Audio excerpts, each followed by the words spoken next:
Quigz, I see we've both decided to be adjustable backwards hat bros tonight. Yes, we did. This was not planned. No, but I think it's the right vibe for the day. it is the right vibe. 9/11. Got to come out. Got to come out strong, Steve. You come out strong, that's for sure. Just that's the American spirit right there. Never forget. Never forget. Absolutely not. Never forget. And now we'll just talk about our memories of this terrible 9/11. Terrible day. That's the way to go. I will say, like, it is, I don't want to say good because it's not good either, but like in a way, it's kind of like, it's interesting that we're at a point in history now where like 9/11 is never just going to be a day. You know what I mean? But like, it's at the point now where like people wake up on 9/11 now, I feel like some people, and it's to them, it's like, oh yeah, that's today. You know, my friend, it sounds like you've forgotten, and you're supposed to never forget. Listen, it's just, it feels like it's not. Don't get me wrong; it's always going to carry the gravity. It's always going to carry the gravity. But I feel like people, like it's. I don't know, man. You know what I'm trying to say? Do you like understand what I'm trying to say here? That I'm not saying. But, I understand what you're trying. This is an auspicious start, right? This is a wild start to the show. This is a wild. I wasn't expecting that. I thought we were going to talk about backwards hats. I didn't expect you to go down this route. Like, I'll be honest, I didn't realize what day it was until like noon. You know what I mean? Like, I woke up. You're saying we've healed a bit. Right. I guess that's what I'm trying to say. Is it feels like we have healed significantly since the actual day that it happened, you know? And that's we great. have. I love that we've healed enough to be able to, you know, it's becoming just another day. It's not just another day because it's literally 9/11, but we're getting there. You know what I mean? We're healing. This is the healing process. I really hope everybody enjoys watching and listening to this on 9/12. This is a wild way to start. It's a wild way to start. For it. You've been canceled. So good night and good hockey. I love America. You're proud to be go an Birds, American. Go Eagles. Go Birds. I don't know what else you want me to say.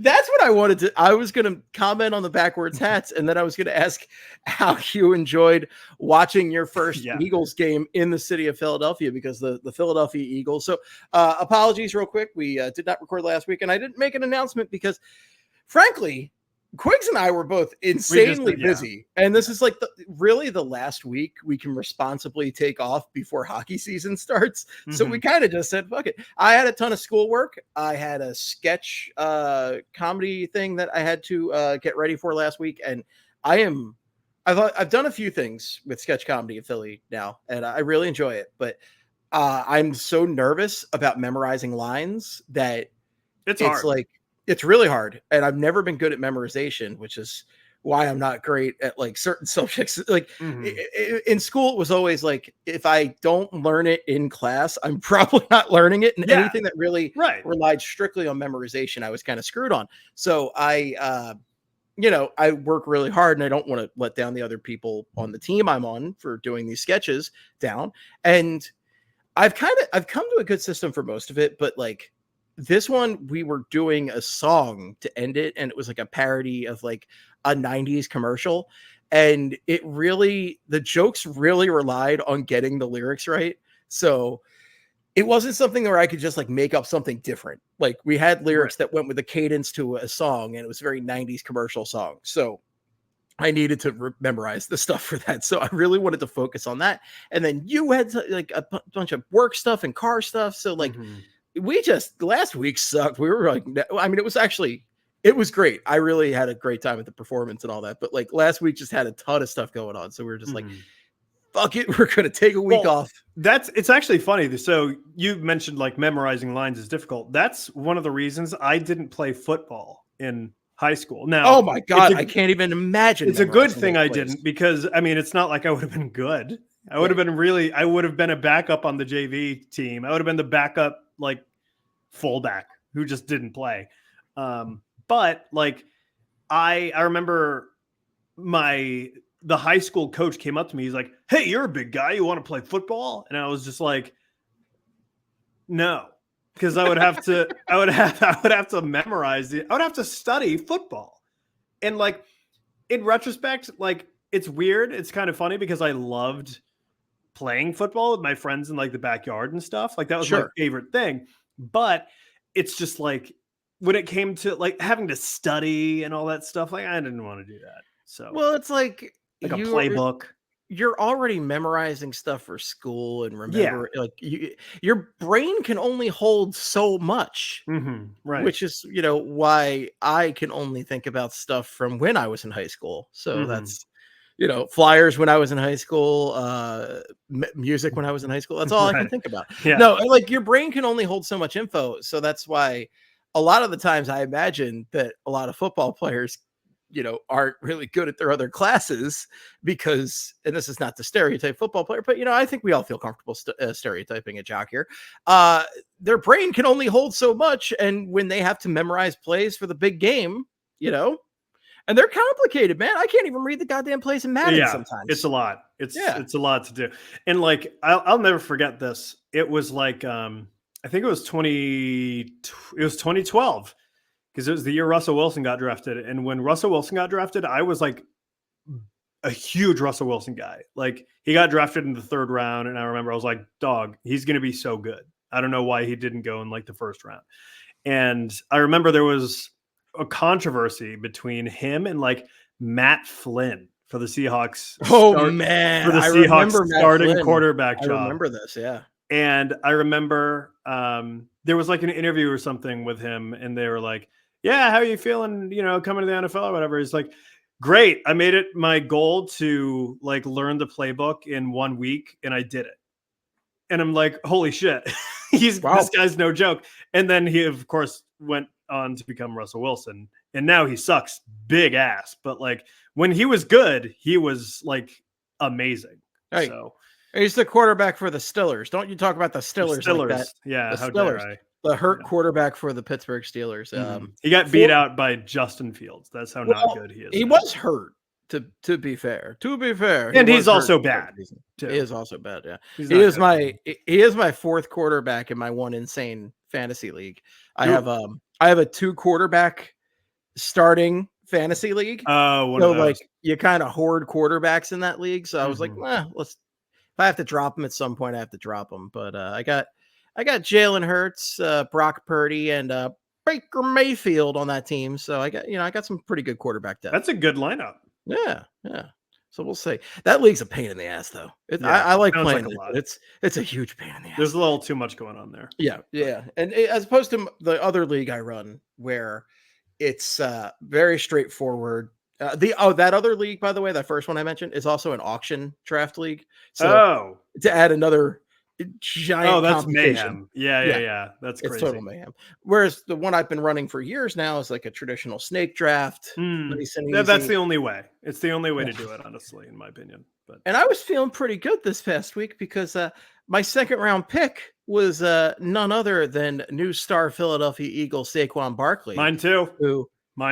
My guy. There we go. Boy, was I happy. All right. You know what? So let's get into it. All right. Let's get into it, man. Friday night. First of all, weird as hell that it was a Friday night. That threw off Friday night football. That threw my whole weekend off because Saturday I thought was like Sunday. It felt weird. And so basically we went to a place, my friends and I, oh yes, there you go. Oh no, my favorite. Not that. My favorite. Not the. Oh no. So live. Look at this bad boy here. Live, Brucey. unedited, on camera. Brucey. Caught in 4K. What did you do? Bruce the dog just destroyed Steve. Destroyed my beloved 1980s maroon Phillies hat. For the hat I'm wearing now, basically. Yeah, it's this thing's really worn in well, and I guess that's my fault for letting the pooch have any access to it and not hanging it up high. So, I mean, it's not totally ruined. It's pretty fucked up. It's pretty fucked up, but like you could wear it because you know how there are some hats that come like pre fucked up. You know what I mean? The hats that have like the little tears in them to make it look like they're worn. This is certainly very distressed now. So it is. But you could wear it. It's all brim. I could wear it. It would be a look. If you ever feel like looking grungy, you just wear that hat. I do love grunge, as we all know. Yeah. So, well, that sucks. I'm ashamed that happened. It's fine. He's, he was rebelling because I left him in the crate for a couple hours and then came and recorded a podcast and didn't pay attention to him. So I guess the shame's on me, really. God damn it, Bruce. Yeah. No, it's fine. It's fine. It's all replaceable. He's a very cute dog, so it's all good, baby. I believe. Anyway, okay. So yeah. Friday Night Football was weird as shit. The game weird. started in Brazil, which is like, what? Yeah, like, dude, enough. I'm done. None of that. Like, we don't need to go to Brazil again. That was why the players were like not feeling safe down there. Apparently, they couldn't do anything. They had to just stay in their hotel. Yeah, like in the whole thing about like the wearing green. Now, obviously, that ended up being fine because no one on the Packers was harmed. But like, I don't know. It was weird down there. It was weird. It was a weird vibe. Birds got to win. Birds got to win against a tough opponent, and they injured their star starting quarterback. I know. Poor Jordan Love. Love, great player. And just one of those things, like, man, just one of those things where you're making a play at the end of the game and shit happens. That's all it was. Yeah. Despite what angry Packers fans might be saying to Jalen Carter, who I'm sure doesn't give a shit, but So 2 things I noticed from my first time watching a Philadelphia Eagles game at a bar in Philly, because I've been to the Link before, but I've never watched an Eagles game like at a bar or something like that. So me and a bunch of friends went to Kraft Hall, which is on the east side near the like Front Street and stuff like that. It's kind of near the pretty close to casino. Yeah, very close to that, right by the river. Yeah, it's right next to Mainstay Brewing, which is like IPA Central. Mm-hmm. So we went there, and on the right, we Ubered there, and immediately the first thing I noticed is, I mean, I already knew this, but like it's absolutely a Birds town. Like it's not. Oh yeah, the Eagles run the city, and also, so that's number one thing I noticed. Number 2 is, I think the Kelly green jerseys are going to become the primary jerseys very soon because, dude, I'm seeing they're everywhere. Significantly more Kelly green than midnight green at this point. I wore my I have a Kelly green Hertz that I wore around on Friday. I wanted a Kelly green Hertz for Christmas last year, and I got the midnight green one. So I mean, I'm not going to complain. But nothing wrong with that. Nothing wrong with that. Yeah. But like the Kelly green just pops, man. Like especially the way they remade it, like it just pops. It's perfect. And like I don't know, man. Like it just I will not be surprised if they go back to midnight to Kelly green as the primary. I hope they do, because that would be, I think, smart. But god damn, man, Kraft Hall was so much fun. Went there, and I just like couldn't contain my excitement after that first touchdown by Saquon. Immediately, I stood up and started the Eagles chant. The whole fucking room was losing its shit. They all joined in. It was super fun. It was a really, really good first experience watching a Birds game at like, a big, large watering hole. It's fun just getting together with a group and watching this stuff. It's like the energy level, just having a group of people around you that are into it. Yeah. It's funny to this day, though. The best Eagles game I've watched at a bar was still in Key West. Really? Have I ever told you about this? No, I don't think so. So I went to Key West in, I want to say it was like 2014 or 2015, around there. And the Eagles were playing actually their opponent this week, the Atlanta Falcons, for their first game of the season. And it was, I think, a Monday night opener. Oh, no, I remember this game. Yeah, the game didn't end up in our favor. Game. But I will say I had so much fun watching it. So we were walking around Key West, and I was wearing a Brent Selleck shirtsy, of all things. And some lady saw me, and she's like, "Hey, where are you watching the game tonight?" And number one, I didn't expect anyone in Key West to phrase anything like that to me. Yeah. And I'm like, I don't know, the hotel bar, wherever they got big TVs. She's like, well, Pat Croce owns a bar on the north side of the island. And I'm like, what? Like, and if because this is a Flyers podcast, we might not all know who Pat Croce is. Pat Croce was a longtime gentleman who worked in the Sixers front office. He was, I forget his exact title. It might have been president or something like that, but he was like Captain Enthusiasm, during those Allen Iverson years and everything. And like the dude loved Philly sports, and he opened a bar. It's now closed, unfortunately, but it was both Philly themed and pirate themed. Oh my God. In Key West. So, and they flew the bread and like all the cheesesteak supplies down from Philly. Yep. So shit was legit. We had cheesesteak egg rolls down. They were delicious. This place, everybody there was like so into the Eagles game. They would play the fight song. They played the Action News theme after touchdowns. Like they played the Mummers music, like everything. It was unbelievable. It was like there was some lady, they gave us a locals discount, which was great. And there was some lady at the bar. She's like, "These are my friends. You treat them right. They're from South Philly." I love that. See, lady, that's a fun vibe, and it was awesome. It's a shame they lost that game, but it was an awesome time. Yeah. The only things I remember about that, I think it was two things I remember about that game. I remember Byron Maxwell getting just cooked. Ugh. And I remember the Kiko Alonso one-handed diving interception. Oh, that was like the only play that he made that was cool as an Eagle. Like he just sucks so bad, and it was so obvious that LeSean McCoy trade was a disaster. From the second it happened, I was like, this is an absolute disaster. I was cracking up when I listened to LeSean McCoy and Deshaun Jackson's podcast when they trashed Chip Kelly that one time, and man, just listen to that from their perspective was so friggin' funny. And McCoy just talking, like going like, it's like, who the hell is Kiko Alonso? I know. Like they traded me for some guy named Kiko Alonso. We couldn't believe it. And I couldn't believe it either. It was the wildest that I can't, but he did it because he was an Oregon guy.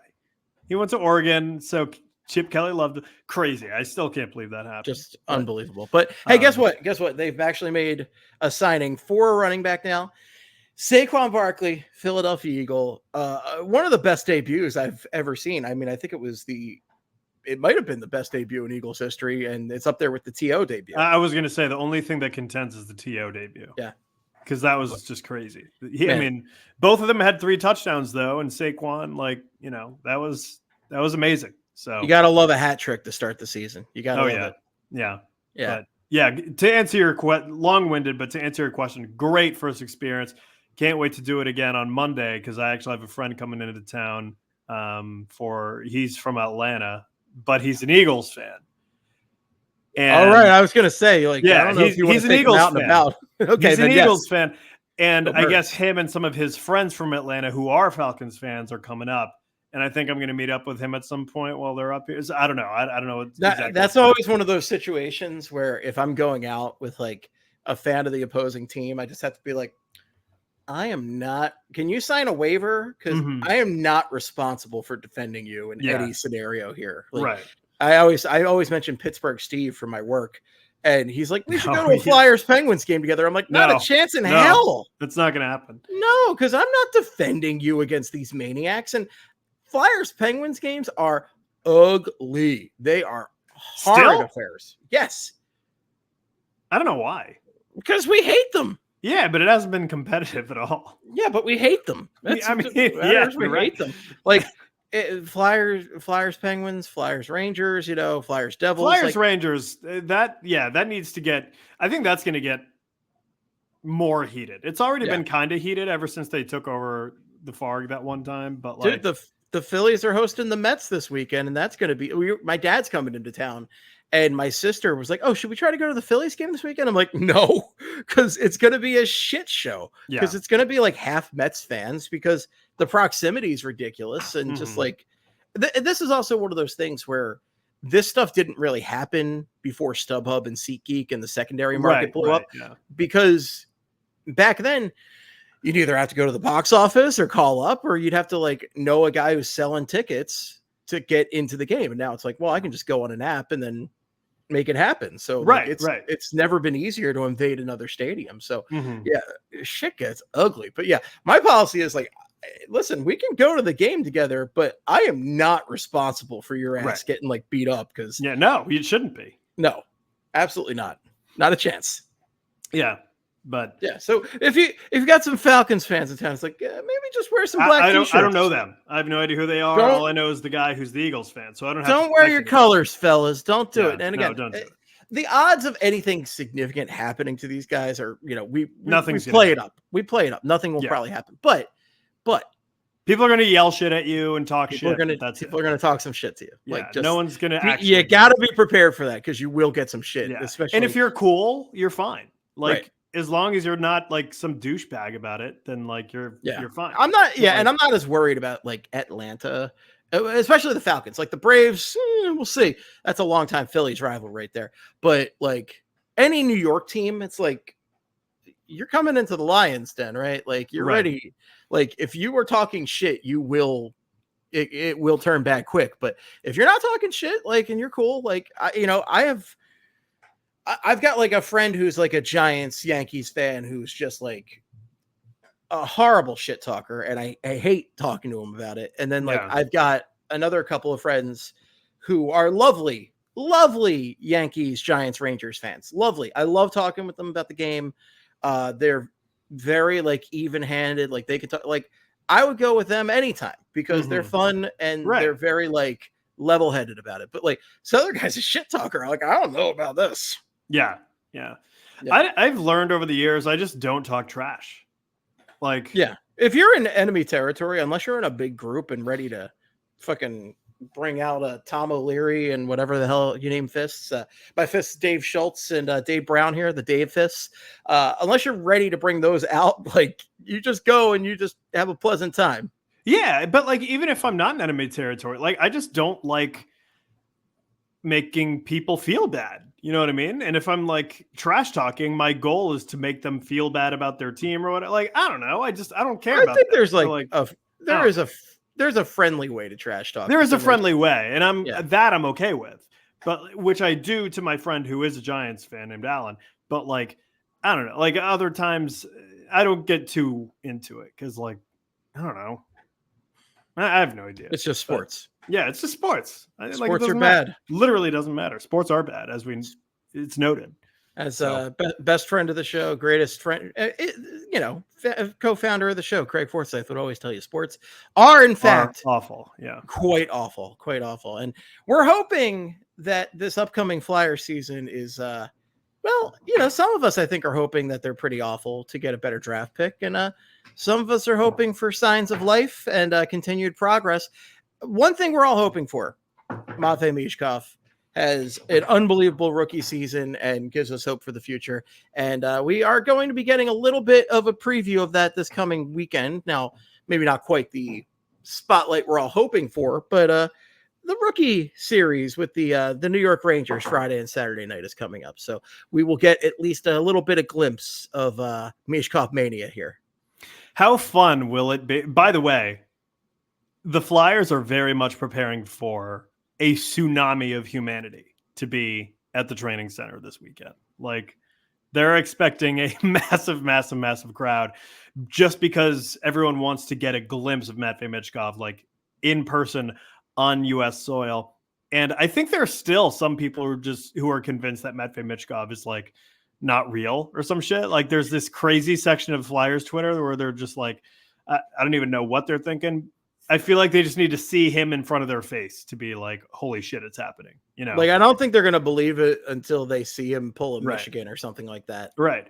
How fun will it be if Michkov just goes ham in like one of the Rangers games? And granted, I know it's a rookie game. It's like, he should just like, I want it. Destroy these scrubs. He should destroy these scrubs. But he's never played in North America before. It's a different game. Bruce knows. It is. And it's, I temper your expectations. But, dude, if he shows us anything, and I'm talking even just one great shot, then we are going to be. That's the thing. This is like, it would be one thing. Like, if it's a preseason game, that's one thing. This is like rookie camp. Like, there are some major. Is it even televised? Like, I think the Flyers are streaming it on their website. Boy. So, like, yeah. So, like, it's going to look like a potato, as Eamon would phrase it. Right. Like a shot with a potato. Yeah. Shot with a potato. Yeah. Yeah. But like, it's going to be cool. It's going to be cool. We're going to be able to see Matvei Michkov for the first time. And that's incredible. Like, that's really, really exciting. So, yeah, man, it's just exciting times happening. Now, yes, we will get to see Michkov, which is amazing. But you know who we're not going to get to see is Alexei Kolosov, because he is not on the rookie camp roster. Very interesting development here, Steve. Yeah. And we've talked a lot about this Kolosov drama at this point, and I don't even know what to make of it at this point. Like, if he doesn't want to be here, then I guess I don't want him here. But like, I would love some clarity on the situation. Yeah, no, I mean, it would make that's where there's kind of there's a couple similarities between Kolosov and the Gauthier situation. And the most obvious one is it's just like two of the top prospects in the Flyers pipeline are just choosing not to play for the Flyers. Right. I think they're different, though. I think they're different because they are. But like, what's similar, another thing that's similar is that there's just no diet. Like, no one is saying anything. Say what's going on. Like, Kolosov, come out and say something. And at least with this one, there's a language gap. There's a language gap with this. And it does seem like there is like hints of what could possibly have been the issue. Like, it seems like it was reported that he was homesick when he was with the Phantoms back, earlier this year. And like, could it still be that? Is it as simple as him just being homesick, or was he actually shackled to the doorknob in his, hotel room with no lighting or food or water or anything like that? Just like a Saw movie. Yeah, just like that. Was Alexei, that would you like to play a game? Yeah, a little puppet came out riding a bike and offered to play, asked him if he wanted to play a game, but he didn't mean a game of hockey. He meant a game of survival. Exactly. Yes. I wonder if that's what happened.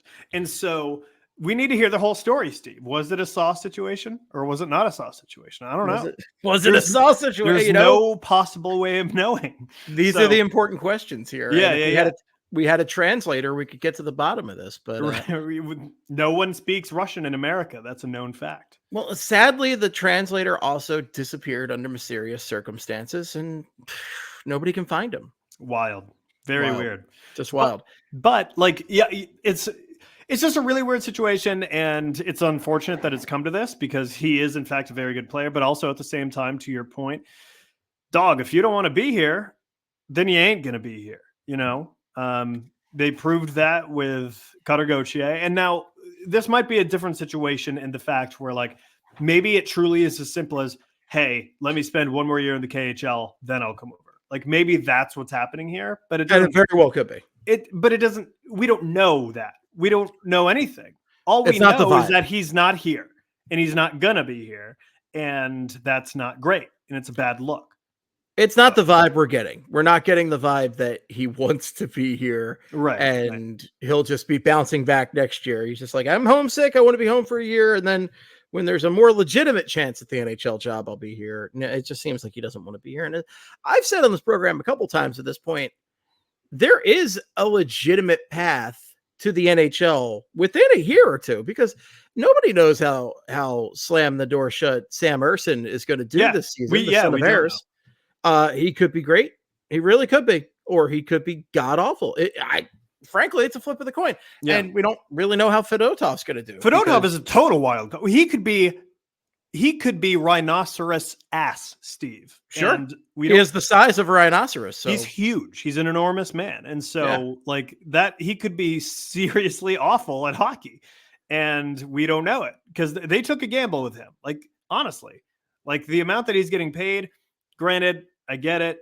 Like. Ersson's making basically nothing. So they're like, oh, well, we might as well, pay Fedotov whatever we can to get him to come over here. Cause like, what's it matter? Like it kind of evens out. But like at the same time, it's like you're paying $3 million to a guy, more than $3 million to a guy who has never played NHL hockey before last season.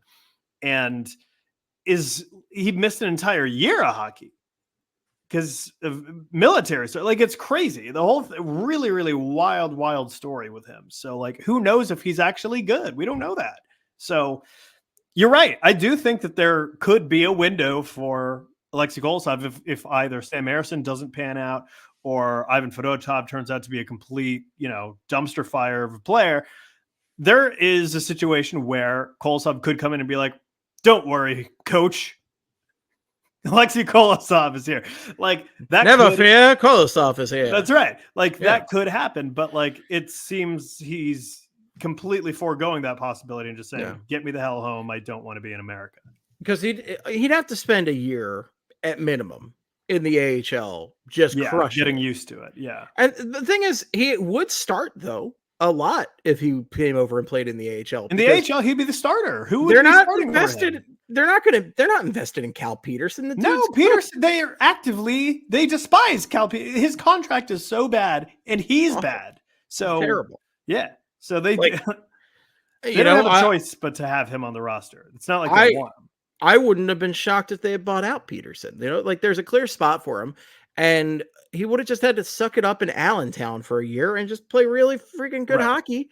And the thing is, like, you can always trade a guy like Sam Emerson, or just, I don't even know what his contract is, but you don't necessarily need to, keep him around long term. I like Sam Emerson, so he very well could be the guy for a few You got to years. see what he is this year. You got to see who he is this year for sure. You got to give him this year, but like, if he isn't this year, then Kolosov could have been the guy. But again, he didn't seem to give a shit about that. And again, he could be homesick. He could just not like America. He could not like Allentown. I will say this much: I'm not furious about him if he leaves today and doesn't come back. Right. Or if he comes back in a year or two, whatever. But if this dude comes back in like a year or two and goes somewhere else, I'm gonna be mad then. Now, here's another thing. Let's not act like Kolosov is some sort of Hasek, like the second coming of Dominic Hasek. Like, we don't know that he's even that good. Goalies Absolutely not. Like, really unpredictable. Before like this whole drama, he seemed like a pretty mid-level prospect in the pipeline, like higher up on the goalies, but not. I thought he was a pretty good prospect, but like, but like, would you rank him as one of the top 3 like Flyers? No, not top 3. No, the way some people have treated this drama, they are acting like the next coming of Hasek, or even like they're acting like one of the greatest prospects of all time in Flyers history has been pissed off by the Flyers, and how dare Daniel Briere? It's because he's their best goalie prospect. That's the thing. It's not that he's not like. I think it's because some people crave drama at every corner and want to just drag the Flyers whenever possible. Because like, I think this is a real nothing burger here. Like is it weird? Is it stupid? Like, do I hate it? Yeah, all the above are true. But like, it's not the end of the world. If Michkov was doing this, I'm going to be distraught. But it is puzzling though. Like it is puzzling and it is a little concerning that this has now happened twice. Well, no. See, that's where I differ with you. This is not even remotely the same ballpark as Cutter Gauthier to me, and I don't equate the two at all. I don't think the two even play into each other in any way. Cutter Gauthier is whatever. I wish he had an explanation, because at least Kolosov has this narrative, right? Yeah, he's got the homesickness narrative, but Cutter Gauthier, from all indications, seems like a big baby who wanted to come up in this month at the end of a season and couldn't just wait, I don't know, a couple more months or maybe a year to come up and quickly be one of the best forwards on the team. Like, he could have been the 2C on this team if he, had just hung around. It just seemed like he was a big baby who then didn't want to communicate with the front office after they didn't bring him up exactly when he wanted to. Right. And then of course there's the whole like kind of forced and probably not true narrative, but who knows, that he didn't want to play for John Tortorella. Like Cutter Gauthier also just refuses to say why. I've heard everything from John Tortorella to he's a secret Penguins fan. So there's a whole bunch of like mystery there, and it seems like most of it's bullshit. But at the end of the day, he seems like a big baby because he doesn't want to say what it was. And it's probably a really ticky-tacky thing if he doesn't want to say what it was. Right. Yeah. And But, no, I like, see. they're I see different where you're coming. situations They to are me. different. They are different. But this is, in fact, two top prospects who one of them has left the Flyers. One of them was a top prospect. The other one's Kolosov. Well, but what I'm saying is Kolosov was the Flyers' top goalie prospect. He is not a top 10 prospect to me in the Flyers system, but he was their top goalie prospect. And so, like, their top forward prospect and their top goalie prospect within the span of 6 months have both basically said, I don't want to be in Philadelphia. Wait. Let's also pull the reins back a little bit. Mr. Gauthier was the number 2 prospect. Matvei Michkov has been number 1 since he was drafted. Oh, right. Yeah. So Mr. Gauthier, let's not give too much credit to Miles. Well, let me say this. I've been like I know what you're saying, but I don't agree with it. Right. I don't agree with it because I just think they're different situations entirely. Yeah. And I don't think either of them have anything to do with the other. Like, I think Kolosov, and they might from not. all indications, is just a homesickness thing. And I think I don't know what to think about Gauthier. I just think he's a big freaking baby, but I don't know. He won't say. Right. Well, and that's the thing. We also Kolosov won't say either. Like, we don't know exactly what's happening. Like, Kolosov, I can at least paint a picture. I can too. And I see what you're saying. But, like, there's still a serious lack of clarity here with Kolosov. You know what I mean? Like, we think we know what it is, but do we actually know? And do we know that he'll ever come back? No, we don't. That's the whole craziness about it. So, yeah, really wild situation here. So if you think there is even like a mild correlation or like a pattern forming, what do you think the potential, like, I guess, drama or problem is here? Because, like, that's where I think why I so strongly push back about these two being even remotely related, because, like, I don't think there is like a root problem, and the people who are pushing the narrative of this both being like huge deals, like, they're trying to push this narrative that there is something rotten in Flyers Denmark here and the fish rots from the head, right? So like, it sounds like they're trying to criticize the way Danny Briere is running his organization currently. And you know, it's a little sus to me, a little sus. And that's kind of where I don't want to get too into the weeds, because, like, I don't know what would be causing all this. Like, I don't know. Listen, I haven't been, I don't see Danny Briere all the time. Like, I'm not like Charlie, I don't see Danny Briere every day. You know what I mean? I don't see, and he doesn't see Danny Briere every day, but he sees him a hell of a lot more than I do. I've literally been in one Danny Briere press conference. Sources tell me that Charlie and Danny Briere are getting lattes every day at 10 a.m. sharp. Who's to say, Steve? Who's to say? It's impossible. My sources are to say that they are best friends. Okay. They played the Final Fantasy VII remake together, and I bet they did. They did. They had a Zoom session going the whole time. It was beautiful. But, like, I'm not like connected enough with the team to know if, Danny Briere is doing a good or bad job as general manager. From an outside perspective, I think he's doing a fine job as a general manager. I think for me, what it comes down to is, like, they're talking about this whole new era of Orange thing. We take care of our guys always and forever. And then what happens? Like, Gauthier wants to leave, and now Kolosov is homesick and he wants to terminate his NHL contract. It's just weird. It's just a weird thing that needs more clarity, is what I'm saying. I'm not putting the blame on anybody, because I don't know. I don't think there's enough smoke to say, oh, all the blame definitely belongs to Keith Jones and Danny Briere and Dan Hilliferty. Like, I can't say that. But what I can say is that it seems, it's just interesting. It's very interesting that it's kind of the pieces are falling into the places that they are at this exact time, the way that they are. So I think it's just a weird coincidence. It could be. It could be a coincidence. It could be me trying to be too positive, but I feel like it's just a weird coincidence.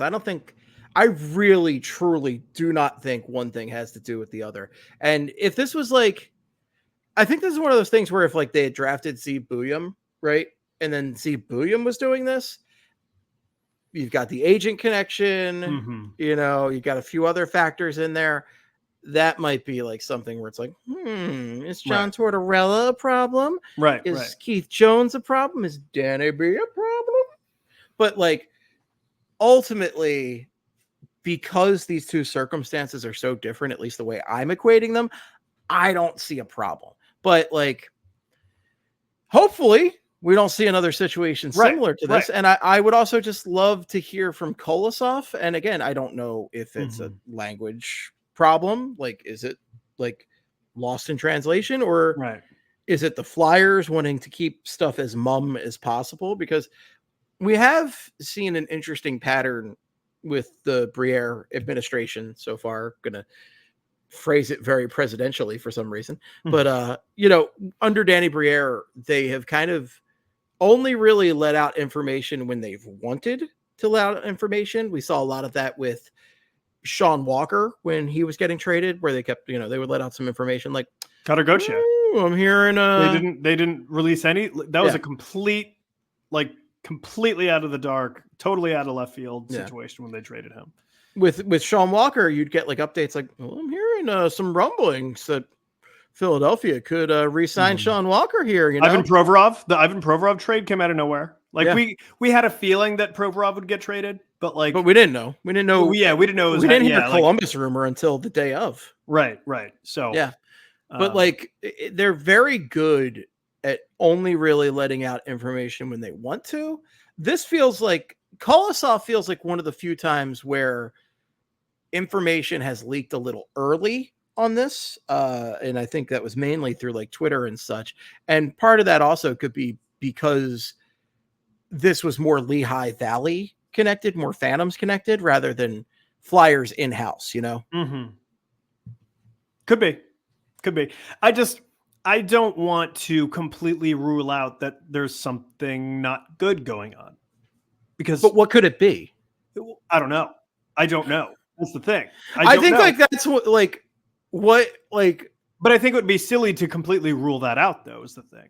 But I don't know what we're ruling out. I think that's what bothers me here. That there's some sort of mismanagement. But I don't know what that is. I can't put a finger on exactly what it would be. I think that's what bothers me. Nobody knows what the mismanagement is. So what are we speculating about? I mean, it's the old situation. Like, if there's smoke, then there could be a fire. But is there smoke? I'm saying there isn't. I'm saying the oven stayed on too long. All I'm saying are two pretty... I want to know, do you think there's a fire? I don't know. Do you think there's a Flyers flyer Steve, I don't know. Fire? I can't tell you if there is or not. But I can't tell you. But the sign, I think it's silly to speculate that there's a mismanagement when we don't know what the hell we're talking about. Yeah, and that's why I don't think anybody knows what the hell they're talking about, which is why all this kind of pisses me off. That's the thing. And that's why I'm not coming out and saying that there definitely is mismanagement happening. But I also don't want to say that there definitely isn't. What I'm saying is I literally do not know what's going on. That's why this whole thing is so peculiar. That's why the 𝙏𝙏𝙏𝙏𝙏 thing was so crazy. That's why this Kolosov thing is so wild. Like, it's these two things happening at basically the same time that makes me it just has me scratching my head. That's all I'm saying. That's all I'm saying. I don't know. Maybe again, I don't see a connection. I see the situations like vastly differently. And they are different. Again, you are right. They are different. They're very different. Like, yes. One of them is a red, white, and blue USA guy with a stupid nickname who, I don't know, decided he wanted to come up when the team was a dumpster fire and couldn't wait, and then got pissed off and decided he wanted to play for the fucking Ducks. Like, oh yeah, that franchise is going to win a cup next year. But like, don't get me wrong. The Ducks have a lot of good prospects. It's a good, they've got a pretty solid base they're building upon right now.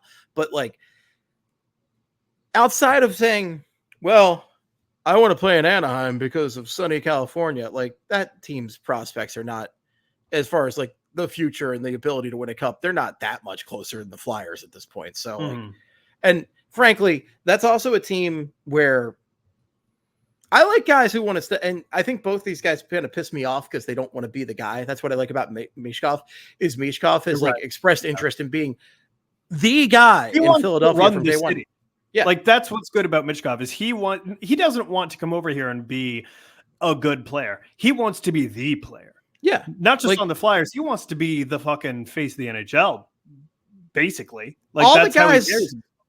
all the guys I love in Philly sports right now are guys who want to be the freaking dude. Bryce Harper wants to be the best player in baseball and surround himself with the best players in baseball. Okay.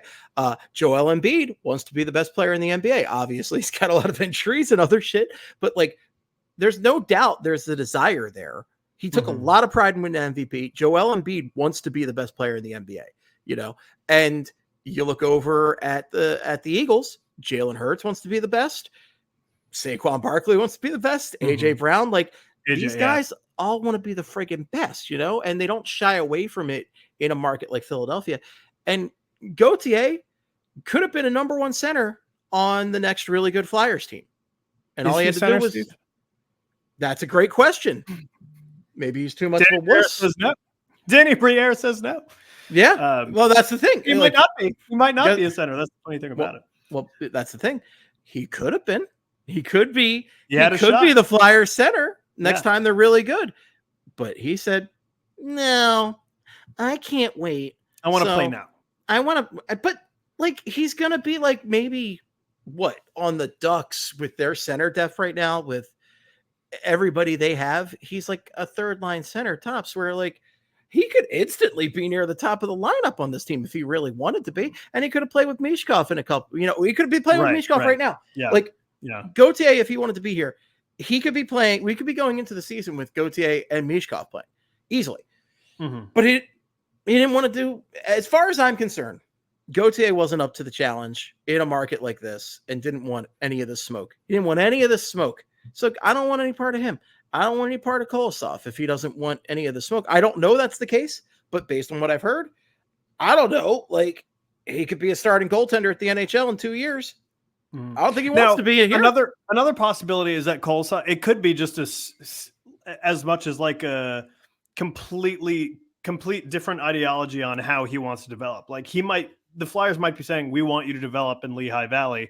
And he's like, listen, like, I think I really, not only am I homesick, but I think I would do better development wise in the KHL playing against better competition because I think you could argue that the KHL is better than the AHL.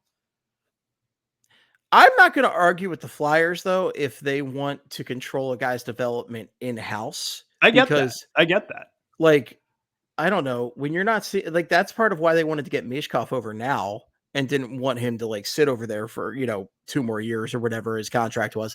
They want to be able to shape their players like they want to be. Right. And like, no, they should. Yeah. Yeah. I guess maybe if I'm concerned about one thing, okay, if I had to pinpoint something, maybe it would be communication between the front office and these players. Although based on everything, at least the Flyers told me about Gauthier, he hasn't told me shit.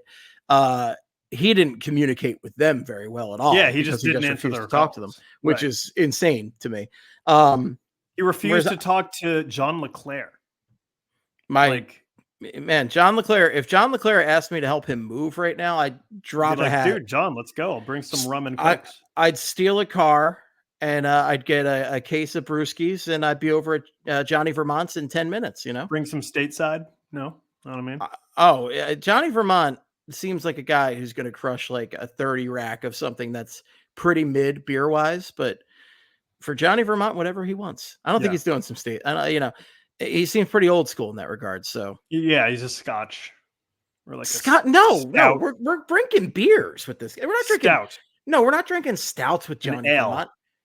Like, we're drinking lagers with Johnny Vermont. Lager? You sure about a lager? Not an ale? Yes. This is a lager, man. I could see him drinking a blonde ale. A blonde ale? This is Johnny Vermont. Yeah. I could see him liking a blonde ale. Blonde ale? Yeah. Get out of here. No. What are you talking about? No. Blonde ale. Have a blonde ale. No, on a nice sunshiny day, Oh my God, no. Just a hater. This is a man. You see, you didn't watch Johnny Vermont. You don't know. This is a man you couldn't move from the front of the net. This was the king of screens over here. Johnny Vermont and we're drinking just straight up regular ass lagers. We're pounding these suckers and we're moving his sectional into the house no matter what the doorway looks like. Okay. We're making it happen, my friend. We're making this shit happen. If you don't want to talk to Johnny Vermont, you get the hell out of my city. I don't want you here. I don't want you here. Any dream can come true when you're with Johnny Vermont. It's a known fact. Yeah, it's just I'm going to Disney World. I'm going to help Johnny Vermont move. It's the same thing. Yeah. I feel like just to get back to the 𝙏𝙎𝙎𝙎𝙏𝙏, and I completely forgot we were talking about there. Basically, my argument is that it's a head scratcher that both Kolosov and 𝙏𝙎𝙎𝙏𝙏 are going through what they're going through.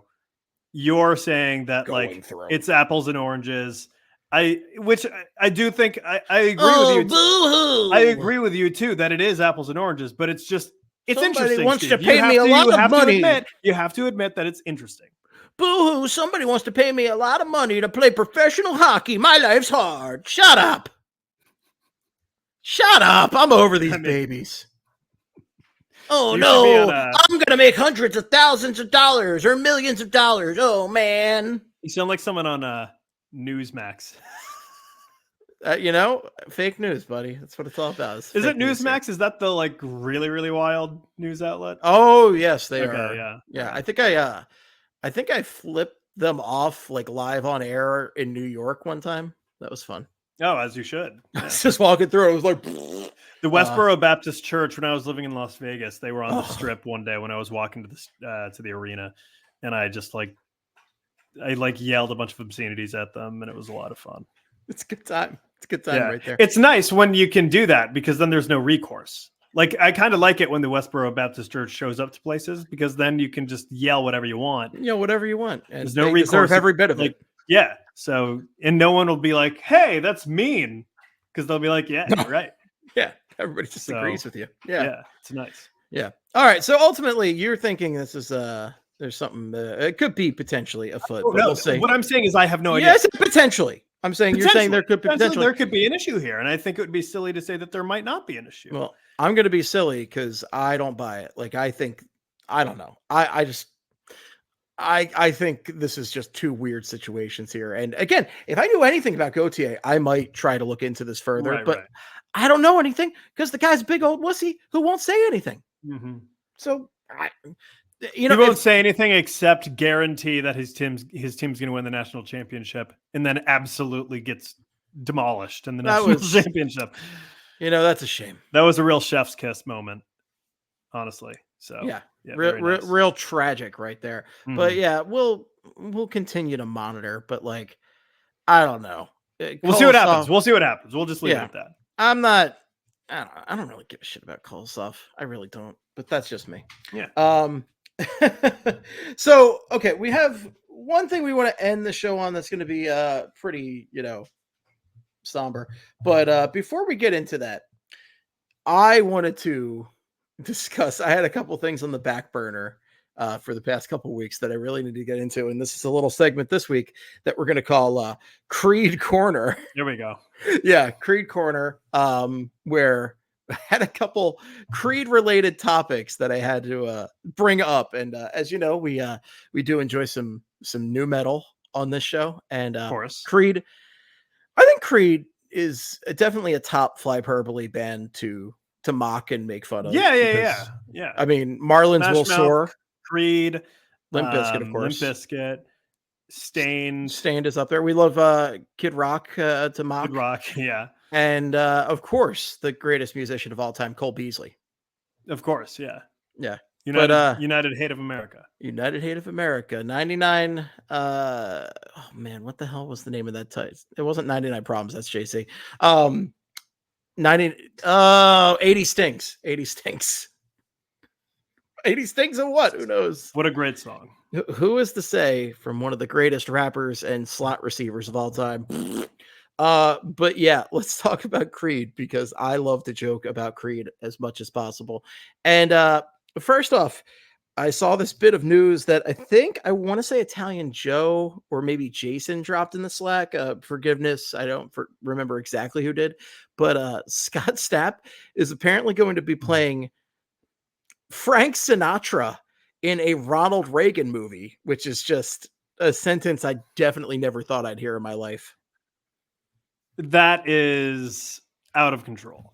That should, there's not even a resemblance there. No, I did it my way. Really, that's very strange to me. Like the singing styles couldn't be more different. There's no resemblance. That is almost as weird as Nicolas Cage playing John Madden. Boom. That's real weird. Just a weird choice. Pat Summerall. Yeah, it's good. I kind of want to see it just to. Oh, I'm there. I want to see it. Watch him crush the performance. Are we talking about Scott Stapp or Nick Cage? Well, both. I don't have any faith in Scott Stapp. I have no faith in Scott Stapp. He's not an actor. I do have a tiny bit of faith. Well, David O. Russell's directing that too.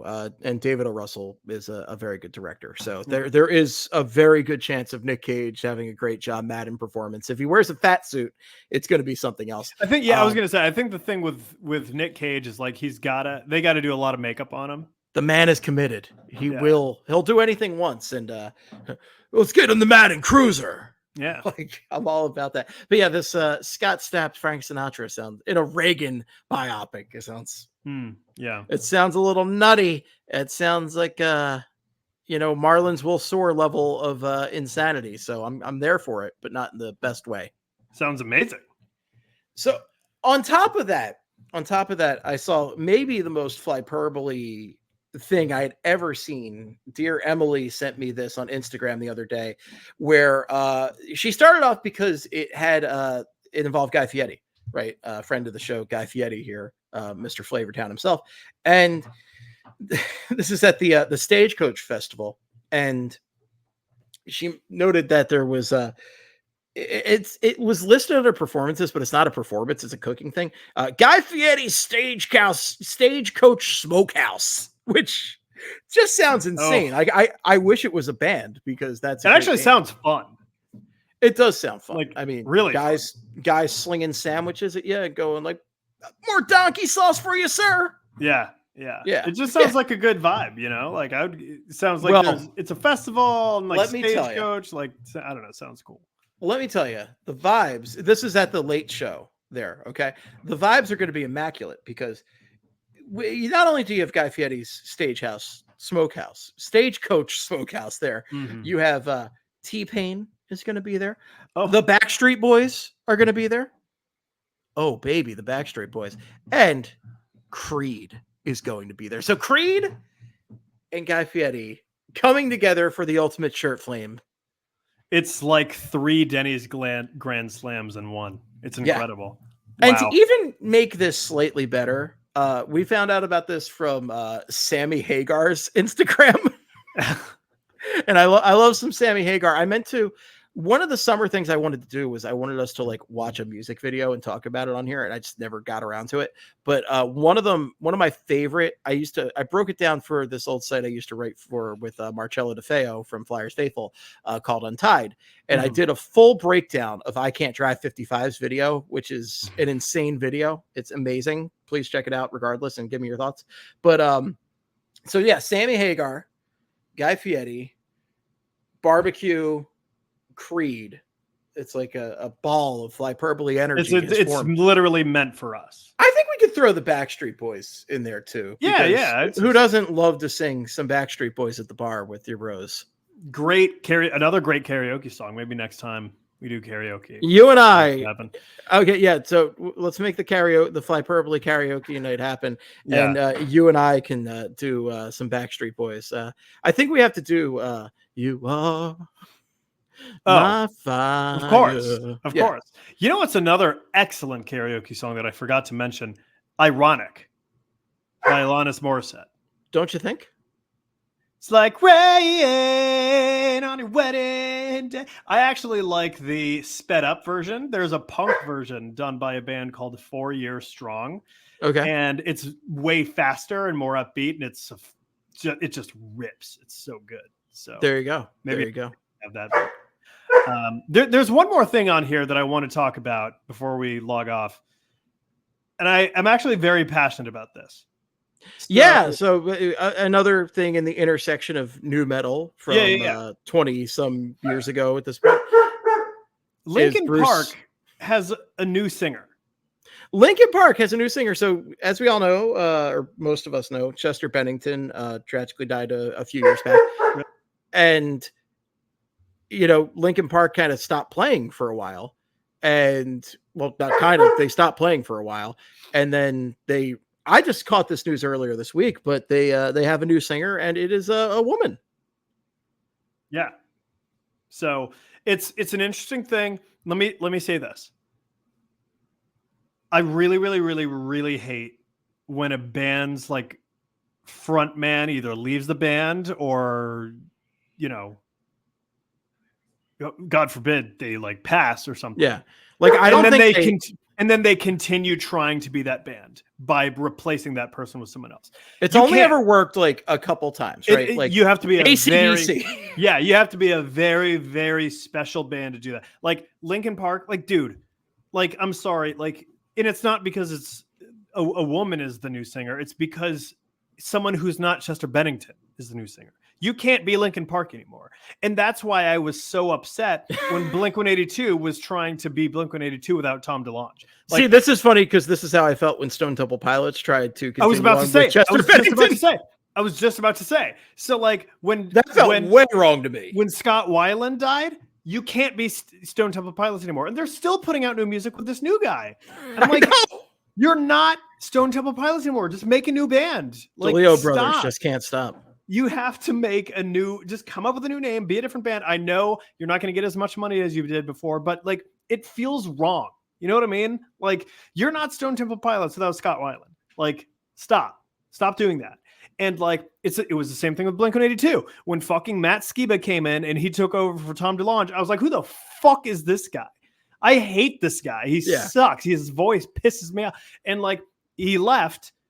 And like what I wish Mark Hoppus and Travis Barker had done is just start plus 44 up again. Just do that. There's no reason to continue being Blink-182. Yeah. When it's not Blink anymore without Tom. So like, don't do that. But the only times it's ever worked, AC/DC, and that worked amazingly. Right. Because they found the one guy who could bring that Bon Scott, voice style to the air. And the other one is, Van Halen. Like Van Hagar is like, it's a little different than with David Lee Roth, but I mean, they made some really good shit together, Van Halen and Sammy Hagar. You have to be an iconic band to pull it off. And like you mentioned, AC/DC, they did it. You could argue like, it's funny talking about this now because he's been in not good headlines, but Foo Fighters, like, if something were to Taylor Hawkins passed and not a great week for Dave Grohl. Bad couple months for Dave Grohl. Yeah. But Taylor Hawkins passes, they can still be Foo Fighters because as long as Dave is in that band, they're Foo Fighters. Right. He is Foo Fighters. I mean, literally he recorded the entire first album like alone by himself with a little bit of help with a little bit of help from Chris Novoselic there. Yeah. But like, you know what I'm saying? And then I know what you're saying. Here's another good example. Alice in Chains. They continue. They're still going and they still sound great. But like, yes, Lane Staley died and Lane Staley was like really like obviously like kind of the front man. But like Jerry Cantrell was just as important to the success of Alice in Chains as Lane Staley was. So like, it makes sense for Alice in Chains to still be going. Linkin Park, sorry, dog. You got to start a new band. Blink-182, I'm not going to lie. Tom, you got to start a new band. It's weird because, like, this is a band that, like, I guess, like, there was a time when they were very, like, precious in my life. That's not the case anymore. But, like, when they were a very important band to me in high school. Not so much these days. So I'm actually really curious to see what she sounds like on the songs because I'm really interested. I heard she sounds good. But like, yeah, I don't know. Weird. It's not. It's just. I guess I don't consider them very. I'm more insulted by Alice in Chains playing shows without Lane at this point than I am necessarily. And I totally get it though. I totally get moving on, but it's tough with the singer. Yeah, you can replace a lot of parts in a band, but the singer is the toughest part. And I'm actually going to contradict myself here in a second because Blink-182, Travis Barker was not their original drummer. It was Scott Rayner. But I feel like the drummer is a little different. Like, well, yeah, I mean, like, drummer's a little bit different. Dave Grohl wasn't the original drummer for Nirvana. Yeah, exactly. So, yeah, there are a few drummers that you can't like go on without, like, and even like the Who went on without Keith Moon, who's one of the greatest of all time. Yeah. The one exception, I mean, Led Zeppelin, when John Bonham died, they were just like, nope. Yeah, it got weird. Yeah, they had to. They had to. So I'm curious, but I totally get what you're saying, where it's like, it's really weird, especially when you have, like, you know, whatever your opinion on Linkin Park is, like, Chester Bennington's vocals in that band were very distinctive. That screaming it can't be replicated. Something that really only he could do, which is also why I had a problem with him playing with other bands, when I'm like, this is not the style. Like, you don't sound like Scott Weiland. What are you doing in STP? Yeah. And it's like, at least when, like, Chris Cornell started a band with the other members of Rage Against the Machine, they had a little bit of a different sound, and they made a whole different band. Exactly. And that's the thing, is like, that was an exactly perfect thing to do. Like, you know, Zach De La Rocca wants to leave the band. All right, you still want to make a band? All right, cool. Just be another band, you know? And they did. Yeah. They went ahead, they got Chris Cornell, and they were fucking awesome. So awesome. Some awesome songs from them. Yeah. And one other one that was less successful, but at least made one banger single, Velvet Revolver. Velvet Revolver with they got a couple. They got a couple bangers. They got like two bangers. Yeah, they got like two bangers. Yeah. Fall to Wasn't Pieces. The most successful, but yeah, Fall to Pieces is pretty good. And then what was the main one? The main one was Slither. Slither was fucking, that slapped. That was a good real song. Good. Yeah. Guitar Hero 3. Remember the commercial Guitar Hero 3 Slash? He's like playing. Oh yeah. Or the guy's like playing the guitar, and then like Slash like comes out, and that was cool. Good shit right there. Good shit. Yeah. This was some good music talk to end on the note. I'm looking forward to I really wanted to talk about this because I'm passionate about the topic of continuing a band after the front man of the band has died or left the band. No, I think it's fascinating, to be honest with you. It's fascinating. Right. And then this takes us to the final thing to end the show on a very somber note. And you know, I think we've all heard a lot about this in the past 2 weeks. You know, I don't want to dwell on it too much because it's really, really goddamn sad. Every detail that comes out about it is sadder, but I also would have been remiss if we didn't address it at all, and it would have been wrong to not address it. So we have to talk about Johnny and Matthew Gaudreau, who tragically died a couple weeks ago, not too far from where we are right now, Ryan.